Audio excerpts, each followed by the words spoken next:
রঞ্জন চৌধুরীর সাথে অভিষেক ব্যানার্জির হাতাহাতি লড়াই হতে কোনোদিন তখন আমরা দেখিনি।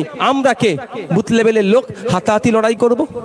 যেদিন দেখবো মমতা ব্যানার্জি আর শুভেন্দু অধিকারী হাতাহাতি লড়াই করছে, তারপরে আমরা লড়াই করব। মনে থাকবে তো নাকি ভাই? মনে থাকবে তো? যেদিন মোহাম্মদ সেলিম সাহেব আর ফিরাদ হাকিম সাহেব লড়াই করবে, সেই দিন আমরাই দরকার লাগলে ঝান্ডা ধরে লড়াই করব। ওনারা এসি ঘরে বসে চা খাবে, একে অপরকে কেমন আছো ভাই, ভালো আছো, এর মেয়ের বিয়েতে ও যাচ্ছে, ওর ছেলের বিয়েতে ও যাচ্ছে, এসি জায়গায় বসে কলকাতার বড় বড় স্টার হোটেলে বিয়ের রিসেপশন করছে, সেখানে গিয়ে গপা গপ গিলে আসছে। আর আমাদের গায়ে চর্বি বেশি হয়ে গেছে, এই গরিব হিন্দু মুসলমানে আমরা লড়াই করে মাথা ফাতা ফাটিয়ে জেল খাটছি।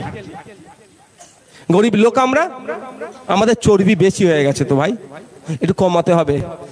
তেঁতুল খেলে চর্বি কমে শুনেছি, হ্যাঁ, অন্তত সেইটাও খান। খারাপ লাগছে নাকি কাউকে? এটা একটু মাথায় রাখবে।